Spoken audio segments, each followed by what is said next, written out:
کیا یزید کو حضرت امیر المؤمنین یزید رحمۃ اللہ علیہ کہنا جائز ہے؟ تو میری اس بارے میں جو رائے ہے اور استخارے کے بعد رائے ہے کہ ہمیں محتاط انداز میں ایک دو الفاظ ضرور کہنے چاہیے. وہ لفظ آپ اور زیادہ نہیں تو کم از کم اتنا کہنا چاہیے کہ حضرت یزید رحمۃ اللہ علیہ. بات تو اس کو امیر المومنین کا بھی لفظ کہتے ہیں، چلو اس حد تک نہ صحیح، لیکن کم از کم اتنا کہنا چاہیے کہ حضرت یزید رحمۃ اللہ علیہ. امیر معاویہ، امیر یزید، امیر یزید، امیر یزید. اور وہ جو جہنم کے 7 دروازوں کی نسبت سے 7 جھوٹے دفاع جو کرتے ہیں وہ بھی میں آپ کو موٹے موٹے اس میں کور کر دیتا ہوں تاکہ یہ ایک جگہ ریکارڈنگ میں آ جائے. پہلا جھوٹا دفاع کہتے ہیں جی وہ قسطنطینیہ کی بشارت فٹ ہوتی ہے. یہ تو ہم نے اس کے ساتھ جو کر دیا ہے، لاکھوں لوگوں نے میرا کلپ دیکھا ہے. کیا یزید جنتی لشکر میں شامل تھا؟ حدیث کی کتابوں سے بتایا کہ یہ بخاری میں جو حدیث ہے یہ تو آپ آؤٹ آف کانٹیکسٹ آپ پیش کرتے ہیں. صحیح بخاری میں حدیث ہے کہ میری امت کا پہلا لشکر جو کیسر روم کے شہر پہ حملہ کرے گا ان کی بخشش ہوگی ہے. اس میں تو قسطنطینیہ کا ذکر ہی کوئی نہیں ہے. کیسر روم کا شہر نبی الاسلام کے زمانے میں حمص تھا اور وہاں پہ حملہ کیا ابو عبیدہ ابن جراح نے. اگر کوئی اسے قسطنطینیہ بھی مانتا ہے یا اردو میں قسطنطنیہ یا انگلش میں کانسٹنٹائن نوبل، تو تب بھی یہ پہلا حملہ تو ہے نہیں تھا، کیونکہ اسی حدیث میں نا وہ کہتے ہیں جی وہ بخاری کے اندر حدیث موجود ہے. اسی حدیث کے اندر آتا ہے نا کہ وہ ابو ایوب انصاری بھی اس لشکر میں موجود تھے اور اسی لشکر میں وہ فوت ہو گئے. اور جو کہتے ہیں یزید نے ان کا جنازہ پڑھایا، تو ظاہر ہے وہ اسی نے پڑھانا تھا، حکمران ہی پڑھاتے ہیں نا، حکمرانوں کے ہاتھ میں سب کچھ ہوتا ہے نا. وہ تو امام حسن کا جنازہ بھی مروان بن رقم نے پڑھایا، حضرت حسین کو نہیں پڑھانے دیا. لیکن وہ حضرت حسین نے کمپرومائز کیا کہ اب یہ حکمران ہے، شریعت کو تو فالو کرنا ہے. تو وہ کہتے ہیں دیکھیں یزید اس لشکر کا امیر تھا. اس میں پہلے کا تو ذکر ہی نہیں ہے کہ یہ یزید جس لشکر میں تھا وہ پہلا لشکر ہے. وہ اب آپ سنیں، یہ بخاری سے جو حدیث پیش کرتے ہیں نا ابو ایوب انصاری والی، یہ 1186 ہے. ابو داؤد میں 2512 نمبر حدیث ہے. ابو عمران تابعی کہتے ہیں جب ہم قسطنطینیہ پہ حملے کے لیے پہنچے تو اس وقت ہمارے لشکر کے امیر عبد الرحمن بن خالد بن ولید تھے. تو یہ یزید سے الگ کوئی اور لشکر ہے. اور اس میں سیدنا ابو ایوب انصاری نے ہمیں ایک آیت کی تفسیر سمجھائی اور پھر وہ اللہ کی راہ میں مسلسل جہاد کرتے رہے حتیٰ کہ آخر میں قسطنطینیہ میں دفن ہوئے. تو قسطنطینیہ پہ جو پہلا حملہ ہوا، اگر یہ 2 حملے بھی مانے جائیں، ویسے اس سے بھی پہلے ایک حملہ ہوا ہے، پھر بھی اگر یہ حملہ بھی پہلے مانا جائے تو حضرت خالد بن ولید کے بیٹے نے حملہ کیا ہے، کیونکہ اس میں ابو ایوب انصاری زندہ ہیں. اور بخاری میں جس حملے کا ذکر ہے جس میں یزید ابن معاویہ تھا، اس میں ابو ایوب انصاری 54 ہجری میں فوت ہوئے ہیں. وہ آخری حملہ تھا. ویسے اس کے بعد بھی حملے ہوئے ہیں، وہ تو پھر ہوتے رہے ہیں، حتیٰ کہ جا کے یہ سلطان محمد فاتح نے آ کے فتح کیا ہے، جو آپ ارطغرل دیکھ رہے ہیں آج کل. یہ 7واں سلطان ہے، اسی کی ارطغرل کی اولاد میں سے. یہ تو جا کے پھر 8ویں 9ویں صدی ہجری کے اندر آ کے فتح ہوا ہے. تو بہرحال بشارت حملہ کرنے والے کے لیے تھی. تو یہ تو فارغ ہوا ان کا دفاع. دوسرا کہتے ہیں جی یزید جی تابعی ہے. اس میں وہ الیاس گھمن صاحب والا جواب دوں گا. انہوں نے بڑا پیارا جواب دیا. انہوں نے کہا تابعی کہتے ہیں اتباع کرنے والے کو. صحابی صرف صحبت سے ہو جاتا ہے، لیکن تابعی کسی صحابی کی صحبت سے نہیں ہوتا جب تک وہ صحابہ کا پیروکار نہ ہو. تو انہوں نے کہا کہ یزید ابن معاویہ تو تابعی ہے ہی نہیں ہے، کیونکہ انہوں نے اتباع تو صحابہ کی نہیں ہے. ایسے بہت پیارا جواب دیا، زبردست. انہوں نے کہا تابعی تو ہوتا ہے اتباع کرنے والا، اس کے تو سارے کرتوت ہی برے ہیں. اچھا، تو اگر یہ تابعی ہے تو پھر سر حجاج ابن یوسف صحابہ کا قاتل، وہ بھی تابعی ہوا پھر. اور خوارج کلمہ گو اہل قبلہ تو تھے، وہ بھی سارے تابعین ہوئے. یہ سب فراڈ ہے. اس طریقے سے نہیں ہوتا کہ آپ چیزیں بنانا شروع کر دیں. اور اسی میں وہ حدیث بھی لیتے ہیں ترمذی سے کہ نبی علیہ السلام فرمایا جس نے مجھے دیکھا اسے آگ نہیں چھوئے گی، جس نے اس کو دیکھا اسے آگ نہیں چھوئے گی، جس نے اس کو دیکھا. وہ کہتے ہیں دیکھیں صحابہ تابعین تبع تابعین تک یہ چیز جاتی ہے تو سارے بخشے ہوئے. تو سر جتنے بڑے بڑے کذاب قسم کے احادیث میں راوی ہیں نا، زیادہ تر وہ قانوناً تابعین کے اندر موجود ہیں. خوارج بھی اس کے اندر آ جائیں گے تو ساروں کو بشارت ہوگی. پھر وہ کہیں گے نہیں. اب حجاج ابن یوسف کا تو دفاع کر نہیں سکتے کہ مسلم شریف میں حدیث ہے کہ بنو ثقیف کے اندر ایک ظالم اور ایک کذاب پیدا ہوگا. اور اسما بنت ابی بکر کہتی ہیں کہ ظالم حجاج تو ہے. تو جب حجاج کو اسما بنت ابی بکر کہہ رہی ہیں تو ان کو آگے سے حجاج کو کہنا چاہیے تھا نہیں میں تو تابعی ہوں, میرے پہ تو آگ حرام ہے. اسما یہ آپ کیا باتیں کر رہی ہیں؟ آپ دیکھیں آپ صحابیہ ہیں, میں نے آپ کو دیکھ لیا, میں ابھی تابعی ہو گئی ہوں, آگ ختم ہو گئی. وہ ایڈی گل حجاج نو بھی سمجھ سی جی ناسبیر نہیں سمجھ کہ ایویں نہیں کوئی ہو جاتا تابعی تے ویکھ لیا. اچھا جی, تیسرا وہ کہتے ہیں جی حضرت علی کا جو بیٹا ہے محمد بن حنفیہ, جو حنفیہ نامی ایک عورت جس سے شادی کی تھی حضرت علی نے سیدہ فاطمہ کی وفات کے بعد, ان سے پیدا, وہ کہتے ہیں وہ تو بڑی تعریف کرتا تھا یزید ابن معاویہ کی. اچھا جی کدھر لکھا ہے کس حدیث میں؟ نہیں ان کی باتیں حدیثوں میں, وہ کہتے ہیں وہ ابن کثیر میں جسے عربی میں البدایہ والنہایہ کہتے ہیں اس میں موجود ہے. ہاں جی دکھائیں, دکھا نہیں آپ کو سکتے, وہ اس قابل ہی نہیں دکھائیں کیونکہ اس میں محمد بن حنفیہ کے پاس عبداللہ بن مطیع صحابی آتے ہیں. محمد بن حنفیہ تابعی ہے, عبداللہ ابن مطیع صحابی وہ ہے جسے گھٹی حضور نے خود دی ہوئی ہے, جونیئر صحابہ میں سے صلی اللہ علیہ وآلہ وسلم رضی اللہ تعالیٰ عنہ. اور وہ کہتے ہیں محمد بن حنفیہ سے کہ آپ کیوں چپ کر کے بیٹھ گئے ہیں, آپ کا بھائی حسین قتل ہو گیا ہے اس یزید کی وجہ سے, تو آپ اس کے خلاف کھڑے ہوں, قیام کریں. تو محمد بن حنفیہ کہتے ہیں کہ بھائی, اور عبداللہ ابن مطیع کہتے ہیں کہ اس کے کرتوت تو ایسے ہیں کہ آسمان سے پتھر برس پڑے جو اس کے کرتوت ہیں برے. کہتے ہیں جی وہ شرابی, اور اس میں شرابی کے الفاظ بھی ہیں اور باقی الفاظ بھی. وہ کہتے ہیں جی کہاں لکھا ہوا ہے؟ تو وہ محمد بن حنفیہ کہتے ہیں کہ نہیں بھائی, میں نے تو جتنے دن میں اس کے پاس رہا ہوں میں نے تو اس کے اندر کوئی چیز نہیں ایسی دیکھی, میں نے تو اسے نماز کا پابند اور سنت کا عامل پایا ہے. جن کے آباء و اجداد سنت کو توڑنے والے ہیں ان کا وہ کہتے ہیں سنت کا عامل پایا ہے. تو وہ کہتے ہیں دیکھیں محمد بن حنفیہ نے توثیق کر دی اس کو. ویسے میں نے ایلبریٹ کیا ہے. پھر وہ باقیوں نے کہا حضرت جتنے دن آپ وہاں رہے ہیں نا اتنے دن آپ نے اس کو ایسا پایا, یعنی اتنے دن وہ پگڑی بن کے نماز پڑھتا رہا رفع دین نال. پہلے تو نہ رفع دین کرتا سی, ننگے سر ہی پڑھتا سی نماز, یعنی وہ لبادے اڑے ہوئے ہوتے ہیں نا انہوں نے. تو یہ تو جتنے دن آپ رہے ہیں اتنے دن اس نے سر ڈھانپ کے نماز پڑھی ہے. تو عبداللہ بن مطیع صحابی ہے اور محمد بن حنفیہ تابعی ہے. جب صحابی اور تابعی کا قول ٹکرائے تو کس کی بات مانی جائے گی؟ صحابی کی. تو محمد بن حنفیہ کا تو قول فارغ ہو جاتا ہے پھر. اسی لیے شیخ زبیر علیزئی صاحب نے اپنے رسالے کے اندر یہ لکھا, انہوں نے کہا کہ اگر تم اس روایت کو صحیح مانو گے نا پھر تو یہ بات ماننی پڑے گی کہ وہ زانی شرابی تھا, کیونکہ ہم تو صحابی کے پیچھے چلیں گے, تابعی کے پیچھے نہیں چلیں گے. تو یہ روایت بھی ان کے گھاٹے خود بخود فٹ ہو جاتی ہے. چوتھی جو ایک چیز ہے دفاع والی, وہ کہتے ہیں صحابہ کرام نے بیعت کر لی تھی. وہ میں آپ کو پہلے ہی کتنا بتا چکا ہوں کہ صحیح بخاری 4827 تلوار کی زور پہ بیعت ہوئی ہے, اور صحیح بخاری 6830 نمبر حدیث میں حضرت عمر نے کہا تھا کہ جس کی زبردستی بیعت لی جائے گی اس کا انجام قتل و غارت ہوگا. یہ تو ٹاپک میں ڈسکس کر چکا ہوں, اب کوئی نہیں کہے گا جی وہ کہتے ہیں عبداللہ بن عمر نے بیعت کی ہوئی تھی جی. تو وہ عبداللہ بن عمر نے شرائط کے ساتھ بیعت کی تھی. اور مجھے بتائیں, وہ کہتے ہیں جی بخاری مسلم میں آتے ہیں عبداللہ بن عمر نہ جا کے نا مدینہ شریف میں لوگوں سے کہتے تھے کہ بیعت نہ توڑو یزید کی. اچھا وہ جن لوگوں سے جا کے کہہ رہے تھے وہ بریلوی دیوبندی اہل حدیث تھے, شیعہ تھے, یا صحابہ اور تابعین تھے؟ تو ان صحابہ اور تابعین کی قول کی کوئی قدر نہیں ہے. ہم سمجھتے ہیں کہ اس میں عبداللہ بن عمر کا قول شاذ ہے, اکثریت کا وہی موقف تھا. اور پھر عبداللہ بن زبیر جو ڈٹے رہے آخری وقت تک, وہ صحابی نہیں ہے, ایک قول لے لیتے شاذ. او عبداللہ بن عمر تو پھر دیکھ لیں آپ, صحیح بخاری میں آتا ہے عبداللہ بن عمر جو پوری زندگی بنو امیہ کا ساتھ دیتے رہے نیوٹرل بن کے, کبھی ان کا حصہ نہیں بنے, لیکن نیوٹرل بننا بھی ساتھ تھا. آخری عمر میں تو وہ پچھتاتے تھے.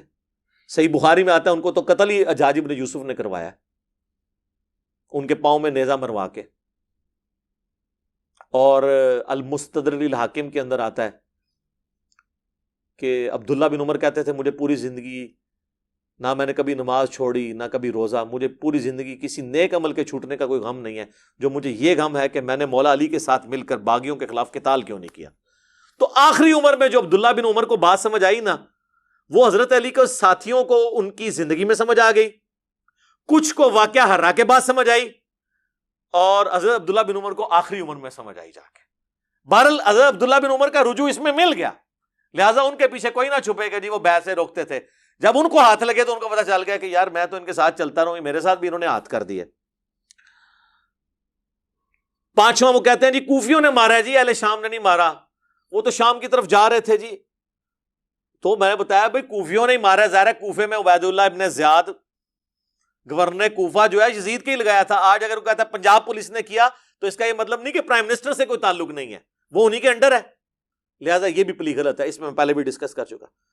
چھٹا وہ کہتے ہیں کہ جی وہ دیکھیں جی 3 شرطیں رکھ دی تھی جی حضرت حسین علیہ السلام نے, وہ تو تیار تھے. انہوں نے کہا کہ مجھے یزید کے پاس جانے دو, میں ہاتھ رکھ کے بیعت کر لیتا ہوں. سبحان اللہ. اور سر یہ ہو جاتا تو عبید اللہ ابن زیاد نے لوڈیاں ڈالنی تھیں اور اس نے کہنا تھا حضرت آپ کے ابا جان حضرت معاویہ رضی اللہ تعالیٰ عنہ پوری کوشش کر کے 4 سال جو کام نہیں کروا سکے کہ حسین سے بیعت لیں آپ کے لیے, میں نے دیکھے کتنا کارنامہ کر دیا. تو یزید ابن معاویہ نے اسے اور نوازنا تھا کہ یار تو واقعی بڑا سمجھدار قسم کا میرا گورنر نکلا ہے. وہ کہانی وہ بنائیں جو فٹ ہوتی ہو, یا مجھے شام جانے دو یا واپس مدینے جانے دو یا مسلمانوں کی کسی سرحد پہ بھیج دو, میں جا کے قتال کروں. وہ تو جی بس کینسل, ان کو پتا چل گیا تھا کہ یہ کوفیوں نے ہمارے ساتھ دھوکہ کیا اور یہ وہ کیا. اچھا جی, یہ سٹوری بالکل فٹ نہیں بیٹھتی. اور یہ جس کتاب سے لے کے آتے ہیں نا, انصاب الاشراف وہ کتاب ہے امام بلازری کی, پہلے 300 سال میں مسلمانوں کے ایک بڑے ائمہ میں سے. انصاب الاشراف یعنی وہ کتاب جس میں بڑے بڑے جو اشرافیہ ہیں, بڑے بڑے خاندانوں کے جو لوگ ہیں, ان کے فضائل بیان ہوئے ہیں. یعنی اس میں بنو ہاشم کے بھی, بنو امیہ, بنو عباس کے, اور جس میں بایوگرافی بھی لکھی ہے صحابہ اور تابعین کی, اس میں سے وہ لے کے آتے ہیں. کہتے ہیں جی اس کے اندر یہ موجود ہے. اور شیخ زبیر صاحب نے بھی فضائل صحابہ اپنی کتاب میں نا یہ لکھ دیا, لیکن انہوں نے انصاف یہ کیا کہ انہوں نے کہا کہ اس کی سند حلال بن یساف تک تو ثابت ہے, لیکن حلال بن یساف کا واقعہ کربلا میں ہونا بھی ثابت ہونا چاہیے نا. تو پھر مرنے سے پہلے انہوں نے اس کتاب سے ہی رجوع کر لیا. شیخ زبیر صاحب نے آخر میں اعلی حدیث رسالے میں لکھ دیا کہ انصاب الاشراف جو کتاب ہے یہ اپنے مصنف سے ثابت ہی نہیں ہے. ویسے زیادہ میجورٹی کا یہی موقف ہے کہ اپنے مصنف سے ثابت ہے, لیکن زبیر لزئی صاحب گھبرا گئے تھے. وہ مجھے کہتے تھے کہ اگر یہ انصاب الاشراف کو انہوں نے صحیح مان لیا نا تو پھر حضرت معاویہ کا کیا بنے گا, حضرت ابو سفیان کا کیا بنے گا, کیونکہ اسی انصاب الاشراف میں بالکل صحیح سند کے ساتھ ایک چیز موجود ہے جو باقی اہل سنت کی کتابوں میں کوڈ ورڈز میں ہے. مسند البزار میں بھی ہے اور مجموع الزوائد میں بھی ہے. امام حیثمی جو ابن حجر اسقلانی کے استاد ہیں انہوں نے بھی لیا کہ نبی علیہ السلام کے سامنے سے ایک اونٹ گزر رہا تھا. آپ نے فرمایا کہ اونٹ پہ بیٹھے ہوئے پہ بھی اللہ کی لعنت, اس کی مہار پکڑنے والے پہ بھی اللہ کی لعنت, اس کو ہانکنے والے پہ بھی اللہ کی لعنت. یہ حدیث ختم. اس حدیث سے کون سی خدمت ہوئی ہے پتہ ہی نہیں کہ کون ہوا, کیا ہوا, کس وجہ سے لعنت ہوئی. مسند البزار اور مجموع الزوائد میں یہ دوری روایت ہے, لیکن انصاب الاشراف میں ان 3 بندوں کے نام ہیں. وہ میں کوڈ ورڈز میں آپ کو بتا دیتا ہوں. اونٹ کے اوپر امیر شام کے والد محترم بیٹھے ہوئے تھے. اونٹ کی مہار امیر شام کے ہاتھ میں تھی. امیر شام میں یزید کو نہیں کہہ رہا, ان کے والد کو کہہ رہا ہوں. اور ہانکنے والے امیر شام کے بھائی تھے, جو مسند البزار اور مجموع الزوائد میں لکھا ہے کہ اونٹ بیٹھے ہوئے پہ بھی لعنت, ہانکنے والے پہ بھی لعنت, مہار والے پہ بھی لعنت. تو شیخ زبیر صاحب کہتے تھے پھر اس روایت کو بھی صحیح ماننے, تو انہوں نے کہا حضرت معاویہ کو بچانے کا, ابو سفیان کو بچانے کا رضی اللہ عنہما طریقہ یہ ہے کہ اس کتاب سے اعلان برات کر. اب اس میں اور بھی بہت ساری روایتیں ہیں, ٹھیک ہے. یزید کے آباء و اجداد کے تابوت آگ میں ہیں, وہ ہم نہیں بیان کرتے آپ سے, ٹھیک ہے. اور بھی کافی ساری چیزیں. تو اس کتاب سے انہوں نے جان چھڑا لی کہ چھوڑو ہے. تو لہٰذا آندہ کو 3 شرائط والی بتایا نا, ان کو 3 شرائط والی کتاب مننی ہے, اور اس طریقے نال ادھوری سند نہ مننی ہے نے. تو مصنف ابن ابی شیبہ میں جو روایت ہے کہ حضرت عمر نے نعوذ باللہ دھمکی لگائی حضرت فاطمہ کو کہ میں تیرے گھر کو آگ لگا دوں,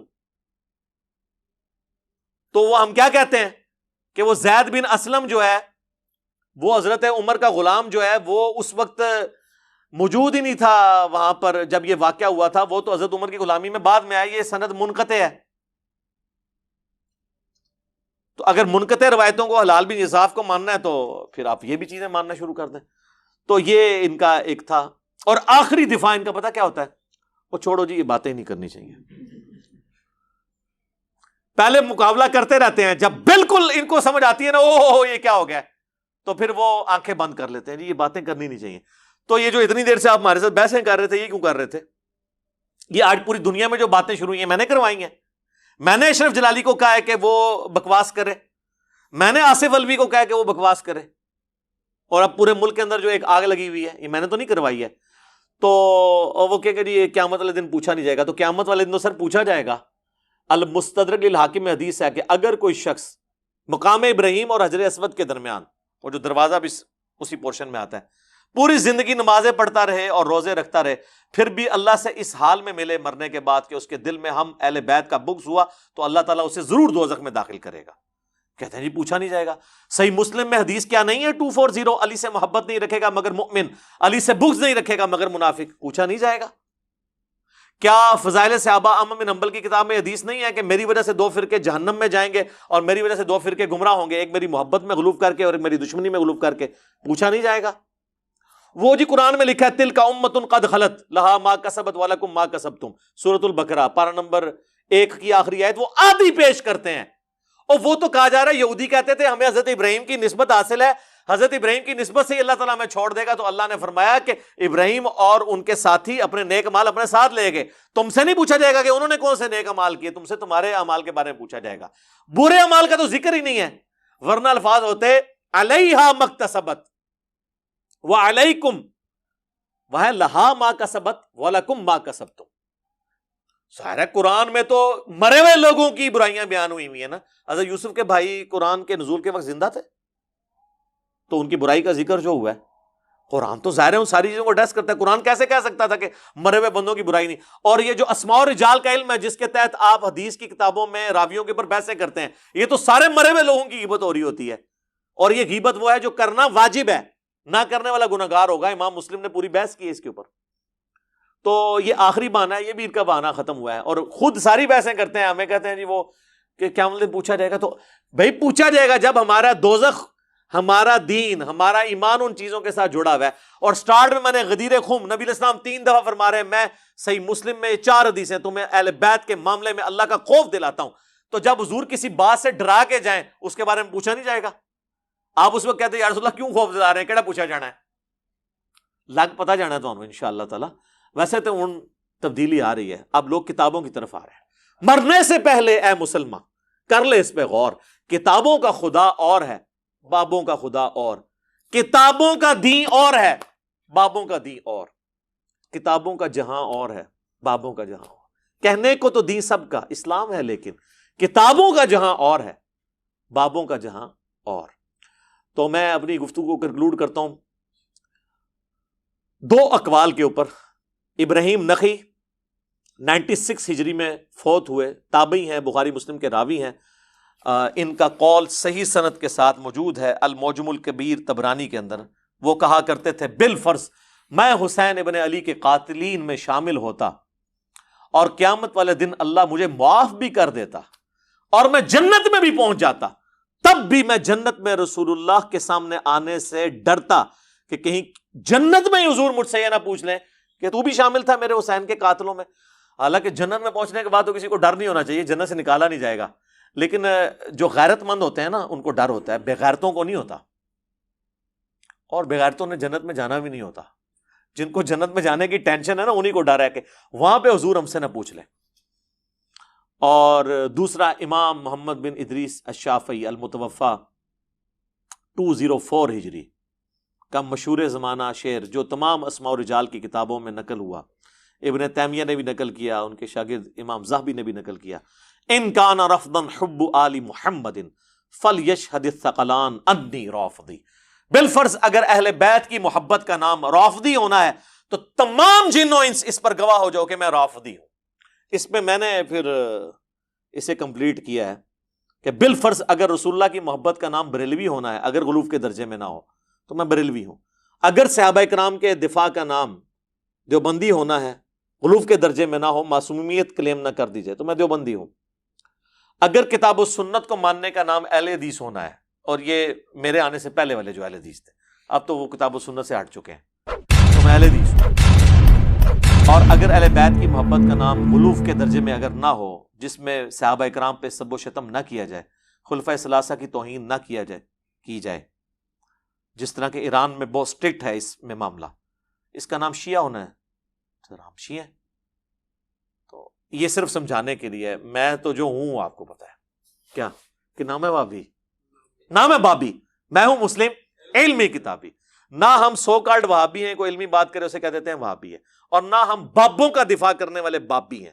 اور بابی میں بریلوی، دیوبندی، اہل حدیث، شیعہ اور جتنے دنیا کے فرقے ہیں جو اپنے اپنے بابوں کے دفاع میں کھڑے ہیں وہ سارے ہی بابی ہیں. بلکہ اب وہابی بھی بابی ہو چکے ہیں. وہابیوں کو جب سنایا کہ ان کو کہنے نہ میں بابی نہ میں بابی، کیونکہ وہ تو اب وہ کتاب و سنت سے تو وہ ہٹ چکے ہیں نا. تو اس کے علاوہ بھی کئی ایک باتیں ہو سکتی تھی. یہ ہے میرے بھائیوں میرا ریسرچ پیپر، واقعہ کربلا کا حقیقی پس منظر 72 صحیح الاسناد احادیث کی روشنی میں. یہ میں نے 72 کا ٹائٹل شہدائے کربلا کی نسبت سے لیا ہے، ادروائز اس میں احادیث 200 سے زیادہ ہیں، اکثر بخاری اور مسلم سے ہیں. سب سے پہلے میں نے عربی میں لکھا اسے، اس کے بعد اس کا اردو ترجمہ ہوا، پھر ہندی ترجمہ ہوا، پھر انگلش ترجمہ ہوا. 4 زبانوں میں انٹرنیشنل پمفلٹ ہے. بخاری اور مسلم تو صحیحین ہے.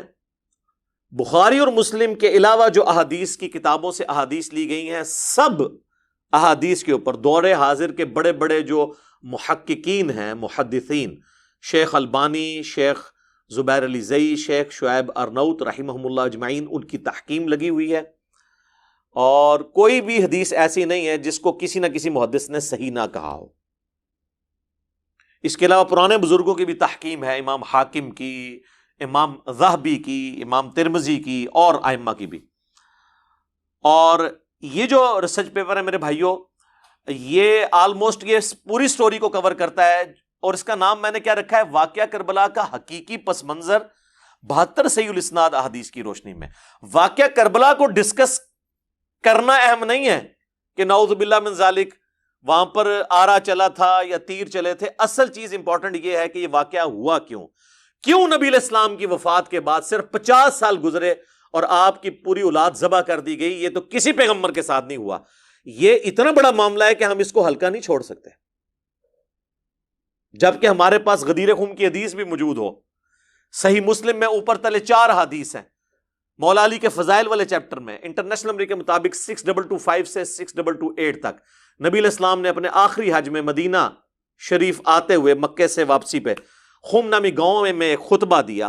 اونٹ کے پالان کا ممبر رکھا گیا. آپ علیہ السلام نے کنکلوڈنگ گفتگو کی، اے لوگو آگاہ ہو جاؤ، میں بھی ایک انسان ہوں. قریب ہے کہ اللہ کا قاصد یعنی موت کا فرشتہ میرے پاس آئے اور میں اس کی دعوت قبول کر لوں. میں اپنے بعد تم میں 2 بھاری چیزیں چھوڑ کے جا رہا ہوں.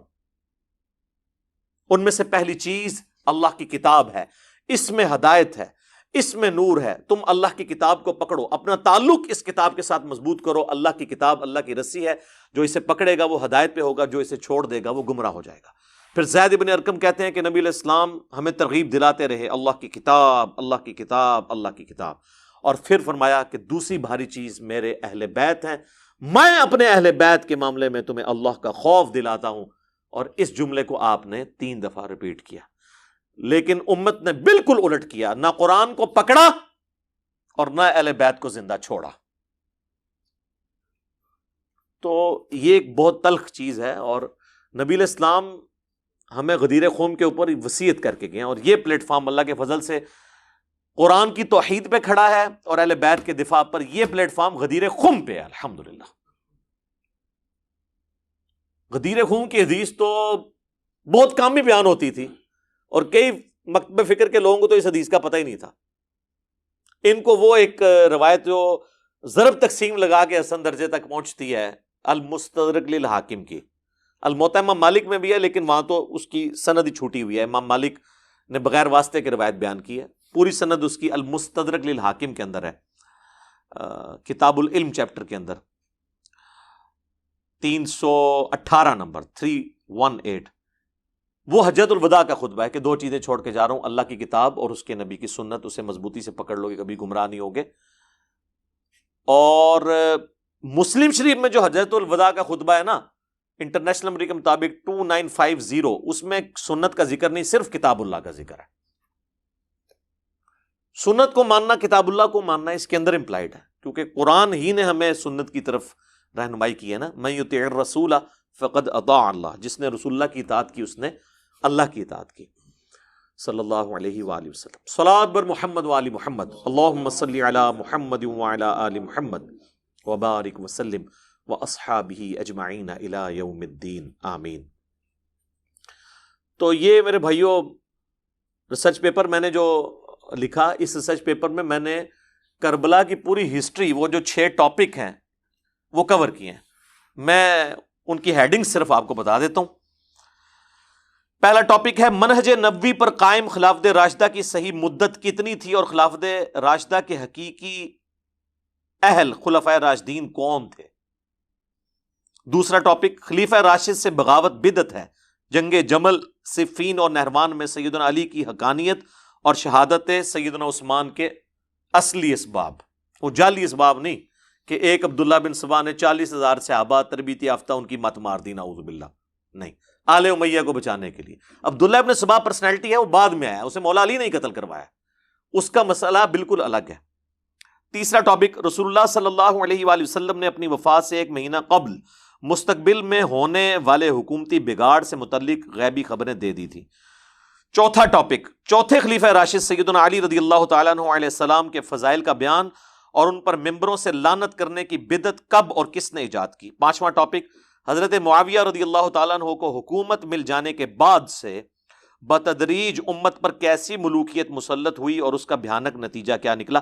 اس میں نے صلح حسن والا بھی وہ ایشو کور کیا ہے کہ وہ بھائی شرائط پہ صلح ہوئی تھی، اس طرح نہیں ہے کہ ایویں صلح ہو گئی تھی، اور پھر معذرت کے ساتھ ان شرائط کے ساتھ جو کچھ ہوا وہ آپ اسی میں پڑھ سکتے ہیں، آج ٹاپک نہیں ہے میرا۔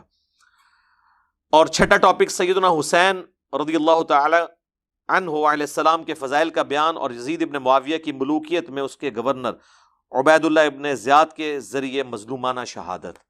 یہ 6 ٹاپک میں نے کور کیے ہیں۔ یہ ریسرچ پیپر آپ مفت ڈاؤن لوڈ کریں، عربی میں، اردو میں، انگلش میں، ہندی میں، ہماری ویب سائٹ ahlsunnatpak.com سے۔ ہارڈ کاپی آپ اس کی بالکل فری منگوا سکتے ہیں، ڈاک کا صرف آپ نے خرچہ دینا ہے TCS کا 300 روپیہ۔ اور صرف یہ ریسرچ پیپر نہیں، اس کے ساتھ یہ ٹوٹل 12 کا پیکج ہے، 9 ریسرچ پیپرز ہیں اور 3 اذکار کارڈ ہیں۔ 12 کا پیکج صرف 300 روپے میں، اور وہ بھی ڈاک کا خرچہ TCS کا، آپ کے گھر آ جائے گا صبح 9 سے لے کر شام 5 بجے تک۔